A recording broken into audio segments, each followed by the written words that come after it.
If you've ever lost sleep over money or felt crushed by debt or just feel really scared during these uncertain times, I have a special guest to you to talk about. It's not just psychology, it's money, baby, and we're all worried today on Off the Couch. And welcome to Off the Couch with Dr. Greg, where psychology meets everyday life. I'm Dr. Greg Cason, psychologist, here with Brian Gomez, producer. Happy Monday, you guys. We have Noah on the board. Hi, Noah. What's up, Dr. Greg? Good to see you. And we have a really special guest today. If you stuck around with the podcast, she was actually here 1 year ago. You are our very first guest. And it's Michelle Perkins of the Money and You with Michelle Perkins podcast. Yep. And you also have a website called limitfreelife.com. I love that I forgot it just that moment, even though I've been on it minutes before. But really great to see you. Welcome, Michelle. See you. And this is great. I was so excited that you asked me to come back on. I love the show. Well, I asked you on for a very specific purpose because I wanted to do a show about debt and about how debt affects our mental health. And then the world collapsed. So when we're actually taping this on, what day is today? The 7th of April. Yeah. As of the 7th of April, we've had 3 straight days of stock market decline. Yeah. And all the economists are freaking out. Except the ones in the White House, they seem to be just fine. But all the other ones are CNBC, Bloomberg, Forbes, or at least the ones I watch, and and we're getting a lot of predictions by like J.P. Morgan and BlackRock and other places that say recession is a great possibility that we're going to start to deal with. So dealing with the subject of debt to me was super important, but then we turned up the heat. Yeah. So, okay. Well, I'm ready. No pressure. No pressure. So let's talk about you for just a second. How did you become passionate? How did you become so focused on helping people with their money situations? Well, I wanted to help people from the start. I wanted to do what you do way back in high school, and I ended up not doing that. But then I became a CPA. I became a business consultant. I spent years in finance and accounting working. And then I found myself in a really challenging financial situation. Like, I knew what you were supposed to do, but I, in my own life, was definitely not doing it. And I was doing the opposite, really. And I had a family. I was running my husband's business while I was also working. And I was doing things that got us into a lot of debt, that used up all our savings at a time when we actually had just sold a business. We had a lot of money. And at some point it was scary. I mean, I was losing sleep. I was trying to keep everything normal and not let other people know. But, I was laying in bed going, how am I going to fix this? And why am I in it anyway? Because I know better. So then I started learning about how much your relationship with money and your mindset and your psychology around money is actually running the show and making all the decisions that you're making for you. And I was fascinated by that. Never mentioned ever before in my years of school or work or anything. So I really dug into that, and I became kind of obsessed with it, because if people understand that piece, they can do so much better in their financial life. But people don't know about it. They think it's about the practical steps you take in financial management. They don't realize that you need to get your mindset right about either, how worthy you are to make a lot of money, or how you are as a spender, or how you are, with respect to either acquiring debt or not letting yourself acquire debt. I mean, these are all mindsets that will hold you back. So I just got really interested in it. And then I was doing career transition coaching and business coaching. And I realized that without this financial foundation around money and this understanding of your relationship with money, you're not going to make it to where you want to go in these other areas of life. I love it because it couldn't be more important. But you're talking about a great mindset that will help people to earn more money. How, just a brief, but how does emotional distress or pain or depression affect people with their money? Yeah, It affects people for sure, deeply. And depending on, and this is where if you can build, in my opinion, if you can build a strong, solid mindset around your money, and if you can really understand who you are with money, what your relationship is, it's just like food. If emotional distress causes you to go out and eat your whole refrigerator, it can also be the same thing that will drive you, to Bloomingdale's to shop all day. They're very tied together. So, and you're looking for something. And so the more you know yourself, and the more you understand the decisions you make and why you make them, it's all emotionally driven.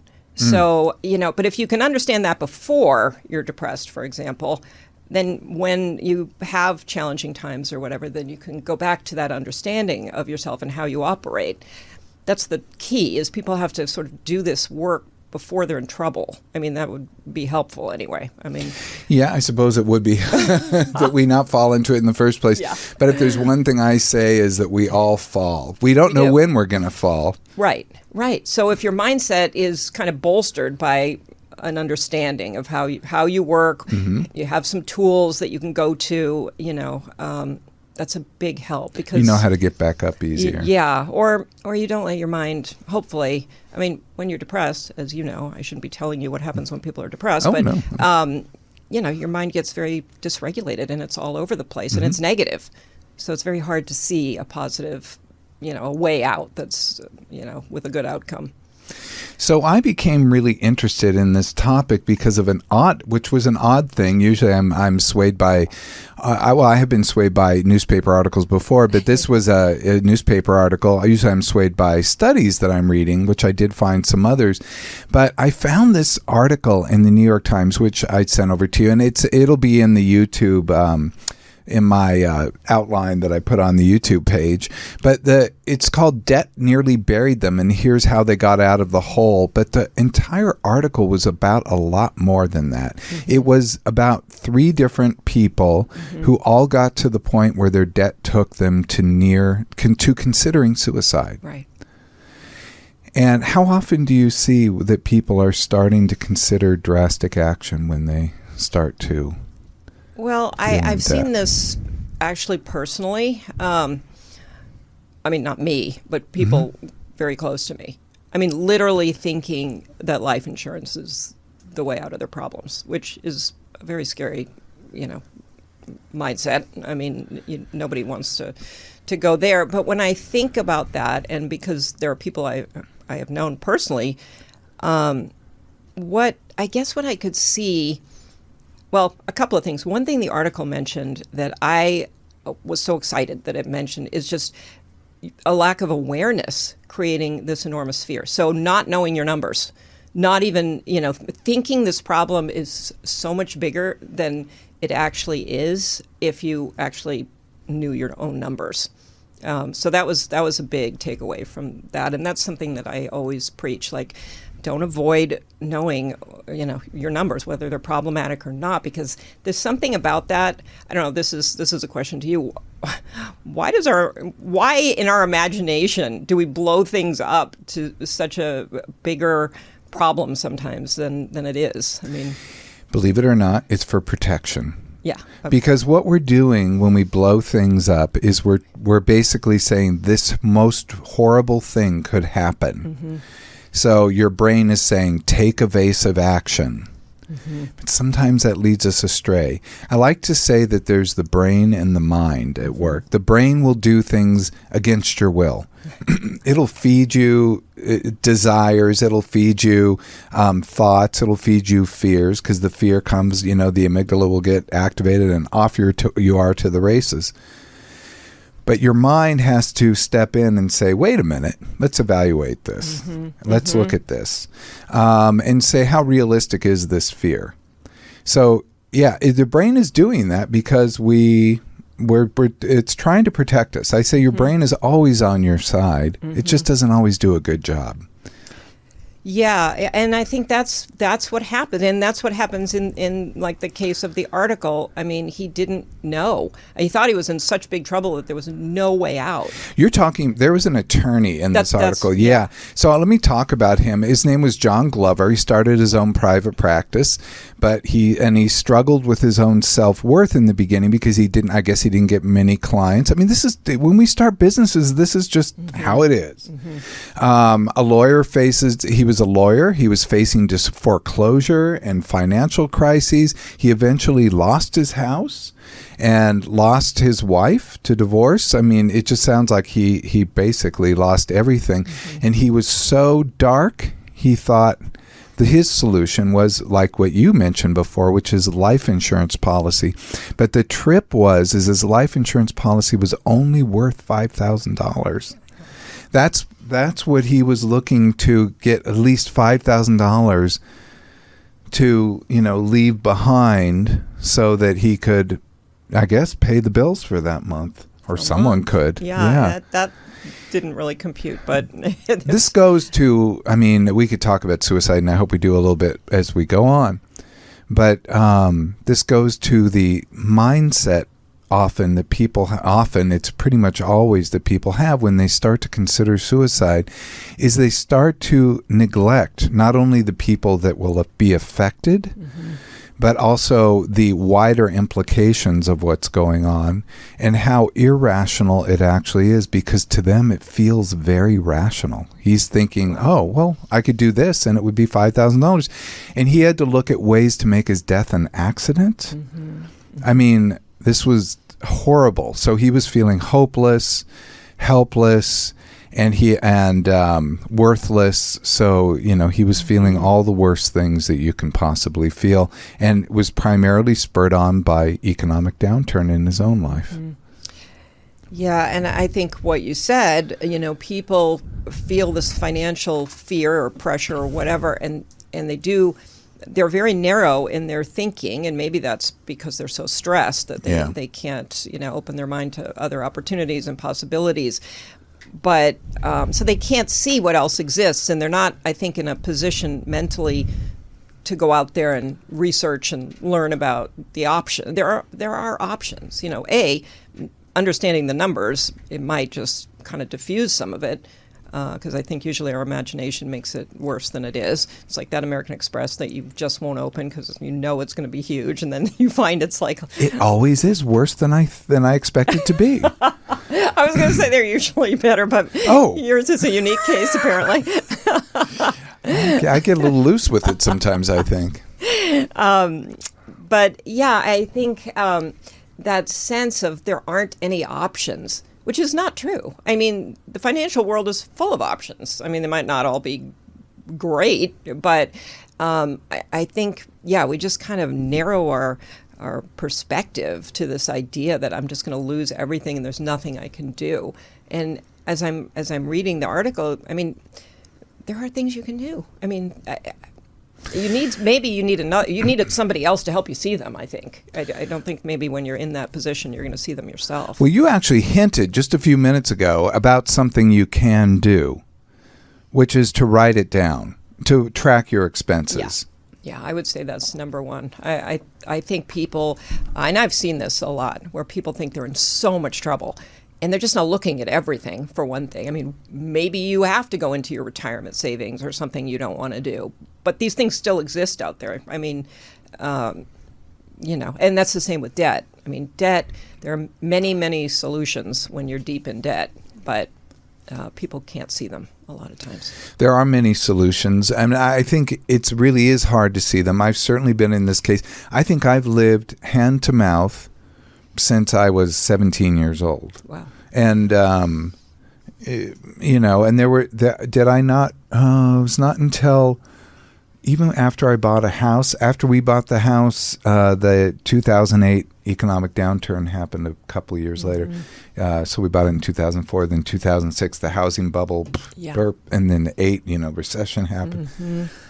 So, it's been a wild ride financially, but, it's also real life.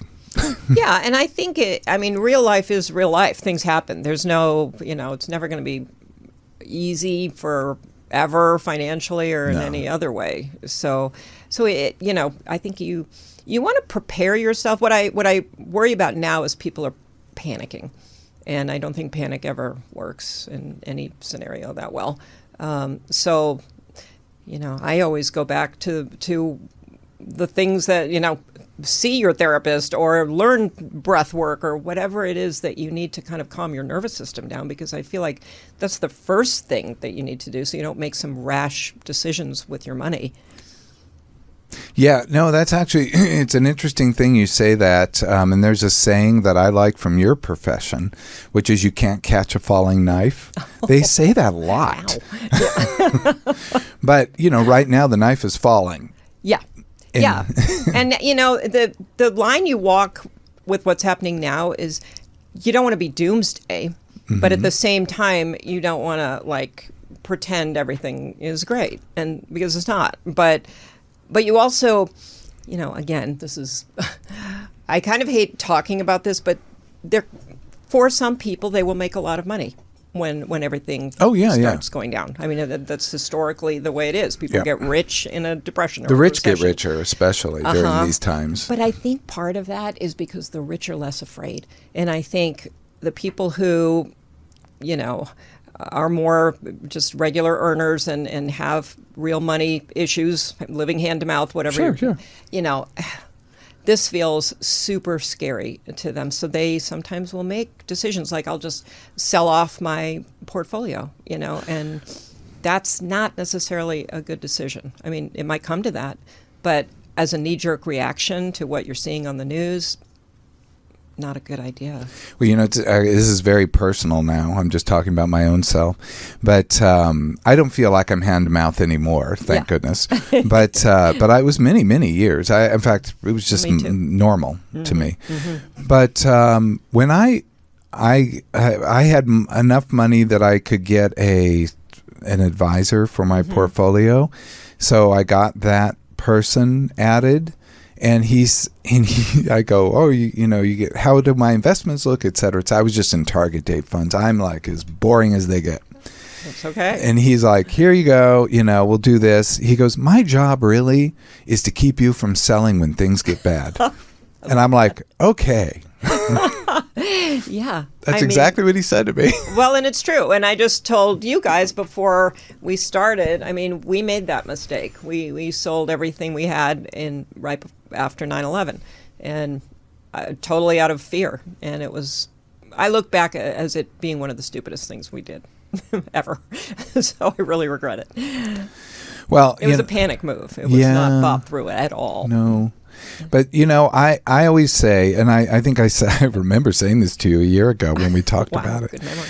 Well, because we do things for good reasons. We do things, and again, it's out of protection. And if the brain feels fear, it wants to protect you. So what happened then is that person wants to protect you by taking that action. So that's the thing you want to consider. It's not that there was any failing. It's just that perhaps was a mistake. And, it's a painful mistake. But, yeah. At the time, I remember it was your husband, you said. And at the time, it was, I'm sorry. He is to blame. But he was trying to do that to save the money. That's correct. Yeah. It wasn't, yeah. But with money, because money is so emotional, and people are so emotionally, tied up with their feelings about money, it's like any other emotional thing. We do make some quick emotional decisions that aren't well thought out or researched or, it is one of those things where you want to take a breath before you do something like that and give it some extra thought, talk to some people, talk to your advisor so he or she can tell you what their job is to not let you sell that. So Brian actually is in a very different time money-wise than perhaps you and I. Okay. Well, yeah, I feel like I got a head start on the layoffs, and I was laid off in October, and I never had trouble getting a job or anything till that happened and everything. And I feel like I didn't think I would fall into debt or, max out my credit cards or anything. Because it's like at that point, it's like, well, I didn't expect any of this to go this way, where it's like you guys said, it is overwhelming to like not even look at the number, until you really sit down and you're like, oh, okay. I didn't need to look at how I spent before until I got laid off, Yeah.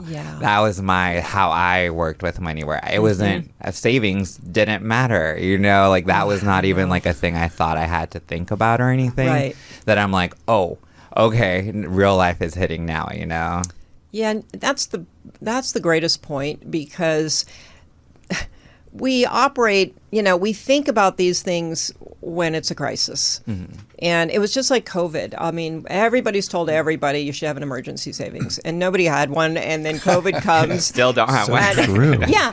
But That's so true. I mean, when everybody was getting furloughed and things were happening during COVID, and all I kept thinking was, oh my God, that advice about the emergency fund, like that's real. I kind of blew it off. The economy was good. And jobs, I mean, there were so many jobs. And so but yeah, and I feel like it's a little bit of that today. Now it's, again, you're very kind about all of these things. It's nobody's fault. Nobody would have expected what's happening right now to ever happen. Even a week ago. No, I know. I mean, this is like, wow. Yeah, nobody expected this. Nobody would have imagined this. And so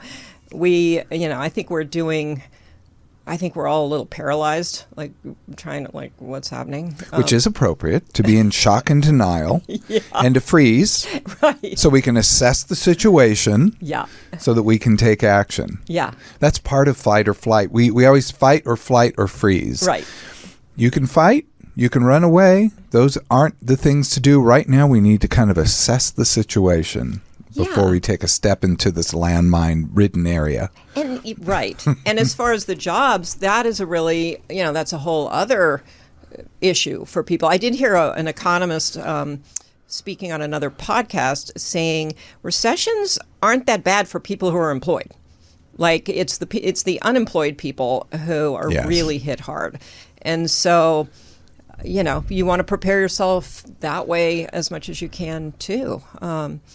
Yeah, and I have a lot of friends that are still getting laid off with government jobs, everything. Just everybody seems like they're getting laid off at this point, that it's like, oh, we're all kind of in the same boat. And people, about to get in the even same though boat. the jobs report was just good, I keep running into, and you've run into this, that people are having trouble getting jobs. Oh, yeah. Yes. I'm telling you, I would never even apply regularly for jobs. Right. Like, it just was not a thing I had to do, which that's why I was so shocked like the last few months. And I'm like, wow, nothing is happening. And I get it, too. You have to look at the companies. They're also scared and don't know what to do, Yeah, they're waiting too. It's all a big wait and see right now.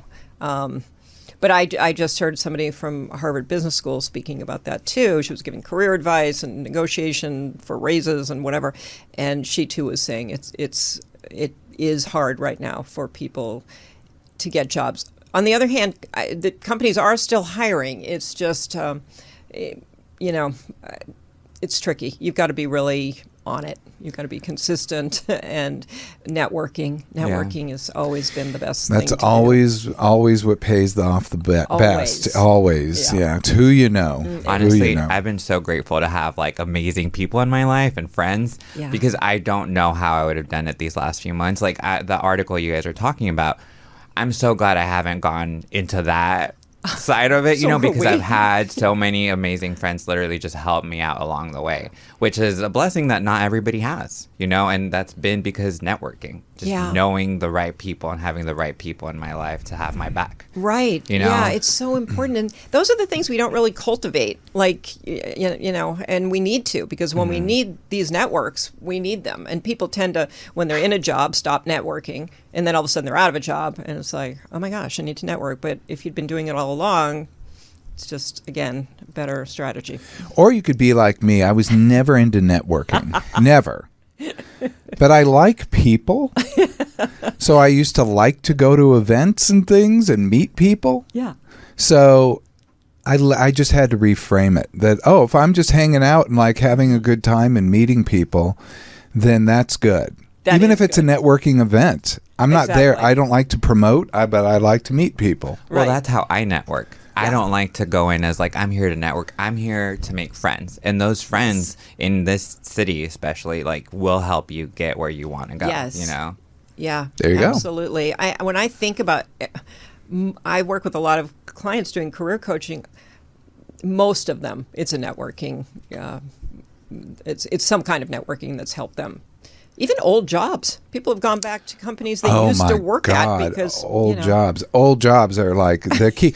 Or people from the old jobs who are like, I'm at this new job and I thought of you. 100%. You'd be, you know. I stopped getting those calls because I've now been out of the work world for so long.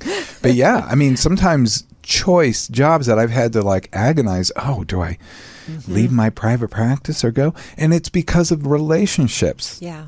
Yeah. It's because of relationships. Yeah, they're gold. I mean, it's like your health. You need your relationships. And that article, that poor guy, I keep thinking about him now. But the other thing I really noticed about his story was he probably wasn't telling anyone.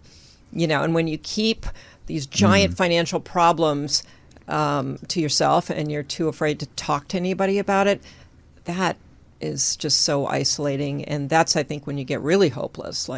Because if you talk to people about it, they will come up with ideas. They might even lend you the money. But, you know, I mean, or they know someone who could lend you the money. It works out but people are not open about money. They definitely don't want to divulge their financial problems to other people. Fact, so on your podcast, Michelle, Money and You with Michelle Perkins, just a little promo. Thank you. You had a guy talking about the IRS and about taxes.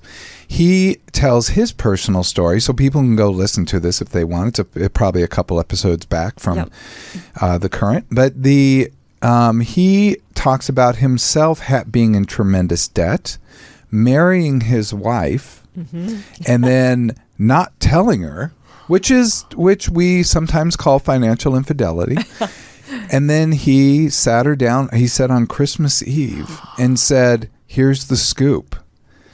And she just kind of, he said something which sounded accurate. She said she was pissed off, but that she just looked at him and said, well, what can we do to get out of this? Like she was instantly into let's fix this mode. And he also said that he didn't tell her because he was sure she would leave him. Yeah. Again, this is where your mind's going. If I tell her, she'll leave me. And in the end, so... We call that catastrophizing, by the way. and that's so easy to do. And I feel like a lot of people are doing that now. But it doesn't always, how often do the catastrophes actually Almost happen? Never. Almost never. It's very good to say. It's good to point that out. They almost never happen, but they are the thing that people obsess over are the catastrophes. Yeah. Again, if we look at it that it's adaptive, like, okay, if we consider the worst thing might happen and can you deal with it? If we sat him down like in a therapy room and we got him to emotionally look at, if she leaves you, could you survive? You wouldn't like it. Your life wouldn't end, but could you survive? It would be very, very painful. And we'd walk through that experience enough to say, okay, that's very unlikely to happen, but we know that's basically the worst that could happen. Let's look at the other options. What else could happen? And you go through this as well. What I call that is building a psychological safety net that they know that the worst they can survive. So if they fall from the high wire, when he's going up there on the high wire, or he's doing trapeze to be able to meet with her and say, look, I got this issue, he could fall. Yeah. He could be tossed off, or she could bail. So he needs a safety net to be able to do that. And I guess I was just very impressed that he did sit down with her and did talk with her, and that was the way out. He finally found the way out, and it was with her, not without her. And there's usually, that's so true. And then they ended up building a whole company to help people solve their IRS problems because it was IRS debt. Oh, right. And it's been like a huge success. So it's also crazy how some of these low points actually create like a whole new future for yourself that you can't foresee either. That is true. What are you doing right now, Brian? I'm working on my own creative consultant business. So that's why I'm like, okay, I hear what you're saying. And I'm like, please, yeah. Well, I love that because that was the thing that people are losing their jobs and it is harder to get a job. But we also live in a world where you can start a business so much more easily than you ever could. That's true. That's a little bit, there will be people, who are laid off who just never go back into regular employment. And that's why I felt like I have searching for jobs is not what's happening for me right now. That's like, we have to create a job with the skills you have, with the people you know, to figure out how to move forward from here, Oh, that's great. I feel like so blessed for having like this sort of mindset the entire time, because like you've seen in the article, it's really easy to go down like the dark path, as soon as things start to look really bad, you start thinking really bad, that I'm like, I don't even know where this is coming from, but I'm just grateful to have this mindset of like, it's going to be good and it's going to work out, And I feel like it is, genuinely. Yeah. So, I love that. That's what I'm like, that's what I'm working on right now. And it's in the motion, which I'm like, okay, this feels right, Well, and I think that's really interesting because your mindset is sort of coming naturally to you. Mm-hmm. And I sort of naturally can find a positive thing too.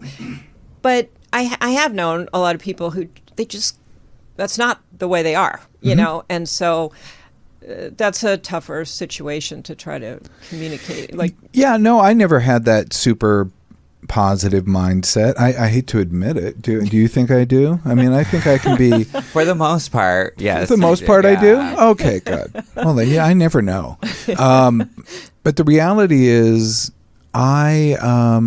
when I've hit really bad times, it's just, I do get scared, but I just think how I got to work, I got to focus, I got to, it's all, I get super driven, like to dig out of the hole. How does that work? I don't know, but to climb out. Well, I love that because probably in that you're taking action. Yes. Which I think sometimes Lisa Nichols used to say, action is the antidote to despair. And I think sometimes when you can't get your mind right, and you can at least get busy and roll your sleeves up and do something. Get busy, baby. Yeah, when I graduated college, it was in 1986 from UCLA, and I graduated right into an economic downturn recession in Southern California. And there were just no jobs anywhere, and I had to take a job. I had worked at Disneyland, and I took a job. I went back to Disneyland. I'm like, can you please put me to work? And I worked they said, where do you want to work? Because I'd already been a character, and I worked at the private club there. So they said, well, just tell us where. And I go, how about Jungle Cruise? And they put me on Jungle Cruise. Oh, my gosh. That's so which was fun. A lot of fun, but, they paid like zero. But I think one reason I wanted that over something like food service is they paid, I think, maybe 80 cents or $1 more an hour because it was Teamsters versus AFL-CIO. I know it's different unions. I know, like this is how you have to think at those times. Yeah. And then I took a job in an elementary school as well. And I did those while I was still looking for a real job the whole time. Yeah. Because I needed, some cashola. And that's good because you're productive and you're working and you're making a little money versus, what's the alternative? You sit home and be depressed. But I love what you said. You said something very hopeful that I think is accurate. And I've often had this experience in my life that I look back on my life and I think even those downturn moments were good. Not during it. You don't feel like this is a good thing while it's happening, but that they led me somewhere else, somewhere better. In Disney, I remember I had a severe dental problem that the health insurance paid for. Oh, wow. And I was so grateful for that because I couldn't have saddled that. Yeah. And then with the elementary school, I was really wanting to go into, study psychology. And they gave me, they actually gave me experience working with an autistic kid the whole time there. Yeah. I mean, people will bend over like you were saying. They want to help you out. They want you to be happy in the workplace. Yeah. And it was those things really helped me out. So maybe it was meant to be that I worked at Disneyland and worked at the elementary school to set me up for the next chapter. Yeah, I always look back and for the most part think that. I mean, even something, that sometimes you think, wow, I should have left that job sooner or that relationship or whatever. But regardless, you've learned something, no matter what decision you make. I think you've got to be aware, I think. Mm-hmm. But I think it always takes you somewhere new. I've been saying it the whole time. Actually, I've been struggling that I'm like, for a reason, I'm not getting this job. For a reason, I'm not going this direction. You know, that this, creative agency I've been wanting to create, it's something I've always wanted, but never thought I was like ready or, anything I could do until I got like to a certain point in life, that I'm like, okay, for a reason, nothing is working right now, that maybe this is where I'm supposed to be going, Oh, I love that. I think that's amazing, actually. That mentality I feel like has helped and is going to help me, Oh, for sure. Absolutely. Yeah. So any thing that just doesn't work out, I'm like, for a reason. In my head, it's just automatic thought, like, for a reason this is happening or this is not working, Yeah. And you can apply that to money. I think people don't typically apply it to money, but I think you can for sure. You lose that contract with somebody, or maybe a better one shows up, or usually, things sort of transform into something better, I think. So. Well, the best thing we can be right now, I suppose, is hopeful. We can be realistic on one end, but we can also be hopeful that things will improve. Yeah, I do think. It's hard. I know. I can do it with my conscious mind, in the day, but at night I will wake up in the middle of the night more worried about. Oh yes, things. of course. Yeah, don't please excuse yourself if you wake up in the middle of the night. Those are our crazy times. I say, don't entertain it after 9:00. If you're in a couple, don't get in a discussion after 9:00 unless it's like, what do you want to watch? Something silly, but don't read the articles, don't look at the phone, don't check the stock portfolio or whatever, the bank balance. After 9:00, and then also, I always recommend giving an hour in the morning, but I'm sometimes violate that. I'll pick up my phone and look. But that's good advice. We're all having to deal with this. And you brought up something earlier, and I keep having to come back to these because they were such good points. You talked about the economic crisis and about how that links to depressive feelings. I was looking at a lot of research before we talked today, and just to summarize it, in 2008, the recession was worldwide. Suicide rates went up around the world. Wow. Around the world, including the United States, some places worse than others, like in Europe. It happened worse with men, always does. Men are like the suicide people. And especially, well, sorry, guys. Apologies. They usually take more lethal means, which is often why they complete. And then also lower income were especially affected. But there was also a feedback loop that was happening. So the economic downturn made people depressed, which made them consider hurting themselves. Also, people who already had depression, anxiety, and other mental illnesses were more likely to be negatively affected by the economic downturn, lose their jobs at almost twice the rate of the regular folk, and then also then consider and have much higher rates of suicide. So what we saw is there's a very strong tie.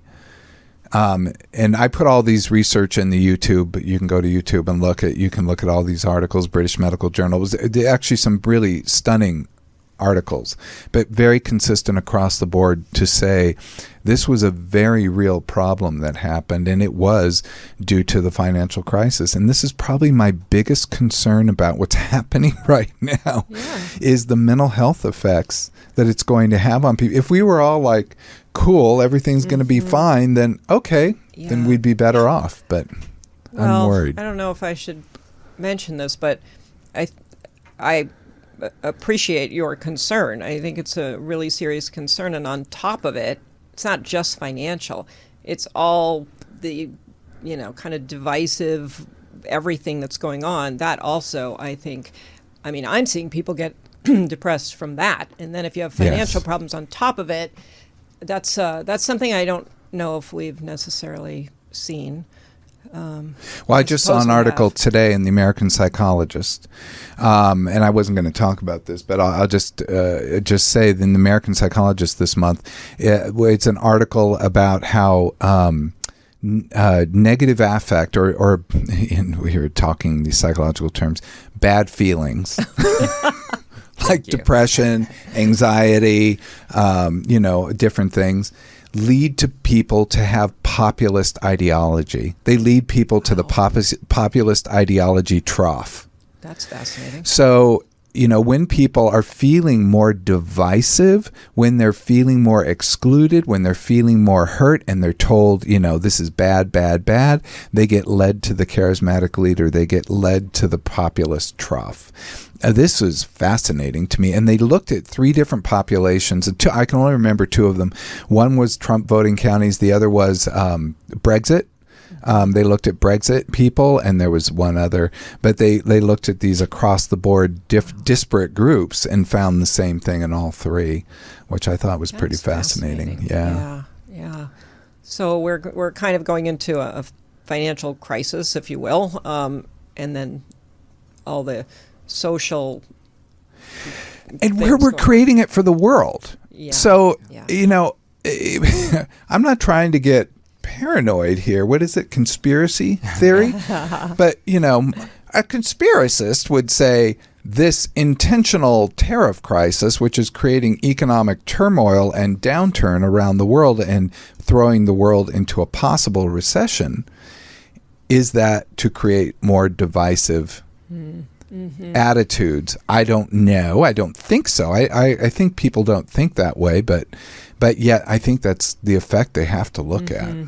Yeah. People are starting to not like Americans. Every American I know who's traveling is considering what Canadian like county or province they're from.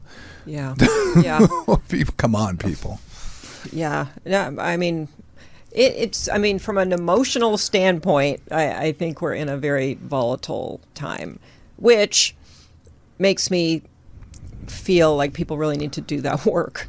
They need to understand what's going on with them and what's going on with their family members, and and have conversations. I think for couples too, it's going to be very hard, and so I think everybody needs to be talking more about what's happening and what the plan is and what they can work on. And like you guys have mentioned too, it's almost sometimes embarrassing to talk about like financial struggles or anything. But what I think we forget is that like if we have friends, our friends are supposed to be there for that. It's not a burden, and it's not like something that they don't want to hear or anything. Like I feel like we all forget that we can literally rely on the people in our lives, Yeah.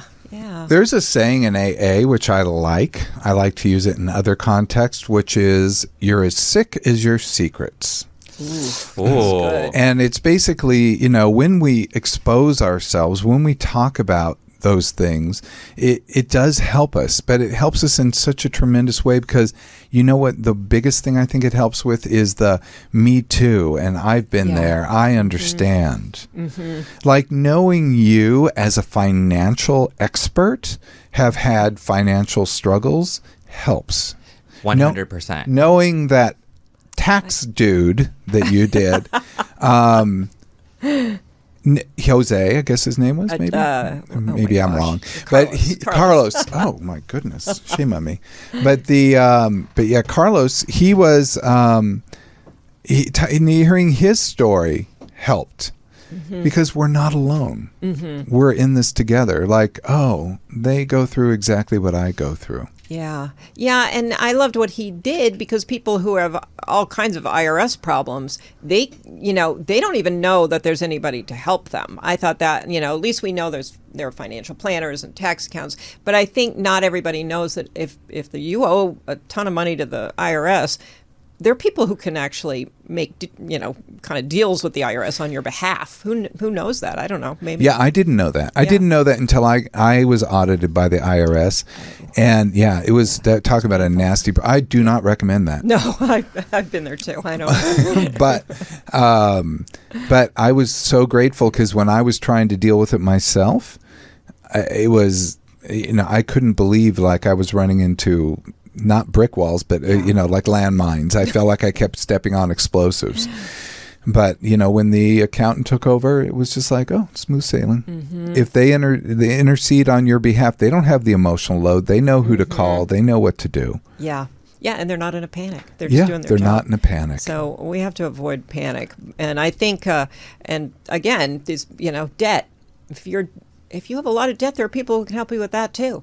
I mean, there are some snaky people, but there are also some good people. And, there are options for debt problems. And if there aren't any, that's when you have to look at your numbers and think, can I throw a little more of my money at this debt? It feels impossible, but you can slowly work off debt, and then you get this new sense of a different mindset around, I can deal with this, because you're actually seeing it, even if it's just going down a very little bit. It's like, building your biceps at the gym. I mean, you do little by little, and then you see it, and then you're like, oh, wow, this is fun. So. That's what you're saying is very key. And what you're saying is really reflects a phenomenon that we know about in psychology called the Hawthorne effect. The Hawthorne effect says when you study something, it changes as a result, or the people who are being studied change as a result. The bottom line, it's also called reactivity. The bottom line is that people who write down all their numbers are starting to do a self-study. And they will start to change their own behavior patterns, their own spending, their own savings by just writing things down.